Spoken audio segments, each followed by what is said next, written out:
Well, hi there. It is Saturday, October the 3rd, 2020. Journal 384.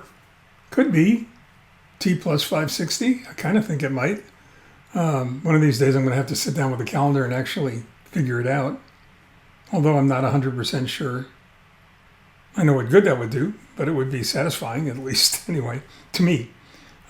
This recovery from the last two hospitalizations has taken longer and been more difficult.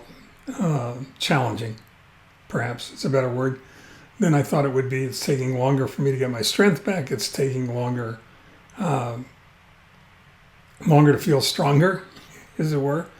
But in a way, that's a good thing because it's given me plenty of time to think about stuff. There's lots of stuff to think about. You think about a lot of stuff while you're in the hospital, but it's not really rational thought. For the most part, your mind is wandering all over the place, trying to figure out what's wrong with you. And I'm not sure that while you're in the hospital, especially when you're ill, seriously ill, that you're the best person to figure that out.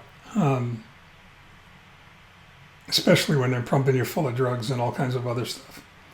But in any case, it gives you a real opportunity to understand how hospitals work. I spent far too long in hospitals when my dad was ill. He was hospitalized for the better part of 10 months, and we were there every day, sometimes twice a day, most of the time twice a day. You get to see, and that was 3 different hospitals. You get to see differences in operations. Then when I started my transplant process, I was in the hospital for almost a month.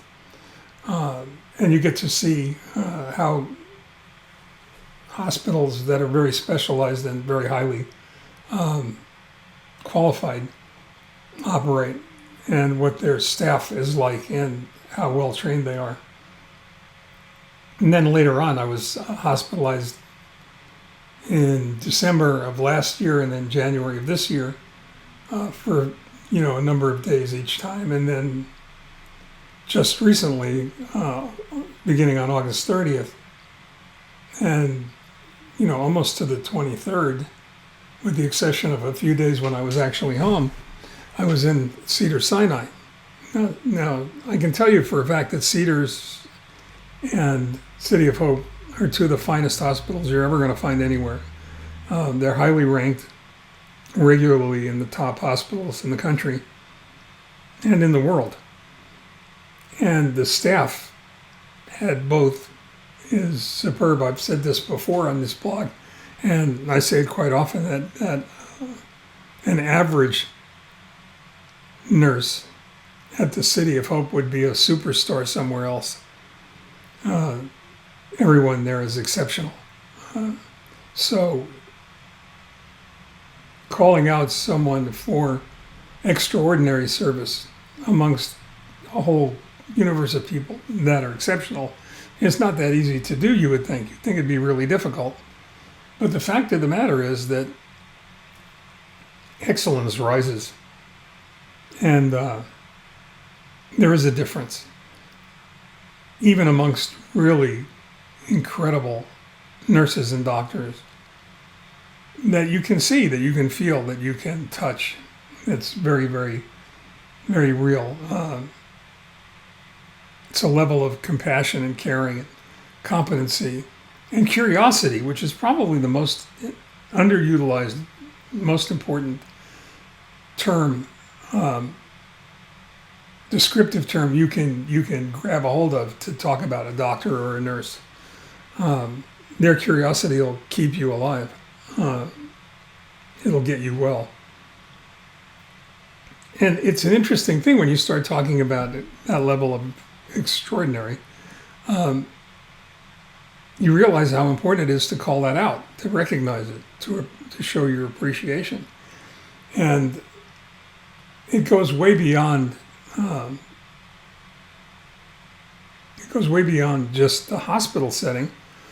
We know for a fact in business that most people leave the workplace not because of the job they're doing or been asked to do.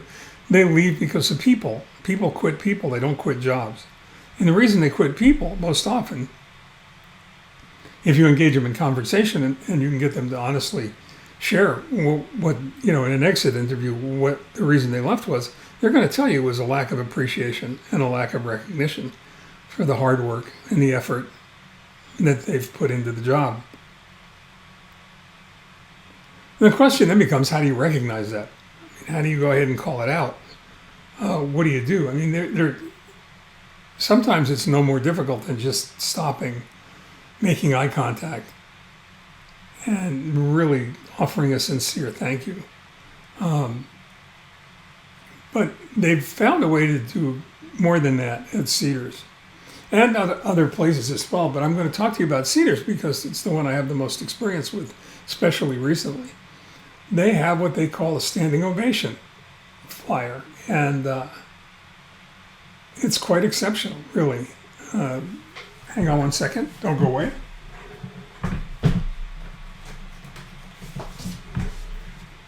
I just happen to have one. It looks something like this, and like this.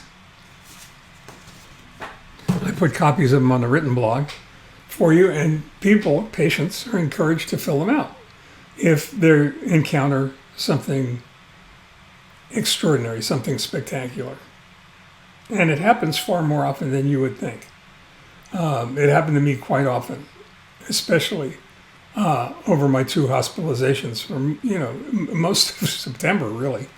So much so that I actually filled out about a dozen of them. And would have filled out more, frankly.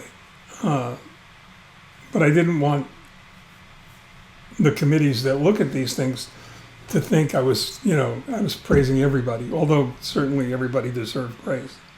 And maybe there's something to talk about and think about there as well. So the question becomes, if we know that recognition and appreciation is so important, and we know how it impacts relationships and how it impacts the workforce, what are we doing about it? Are we consciously making an effort to call out brilliance when we see it, and when we encounter it up close and personal? At Cedars, it's easy. You just fill out the form. They have something very much like that at City of Hope. But what do you do? What do I do? What do we do in real life to do that when there's no form available? And I think that the only thing that you can do that makes any sense is to do the best you can to recognize and appreciate extraordinary, exceptional quality wherever you find it, is by stopping and making eye contact, looking directly into the eyes of the person who you want to recognize and appreciate for what they've done for you. In my case, it was keeping me alive, making me comfortable, helping to control my anxiety, being open and honest about where I was in my treatment and how it was going. All of those things were important. So I think that if you don't have the availability of a form or a survey, then you do the best you can with a thank you note, with a sincere verbal thank you, with a gentle touch on the shoulder or on the forearm, to let whoever it is that you're dealing with, whoever it is you're grateful to, know how much what they've done and the way they've done it is meant to you. So it's something to think about on this very, very hot weekend in Southern California. In the meantime, stay well, stay safe, stay focused, stay home. Please wear a mask and take care. And that's it for now.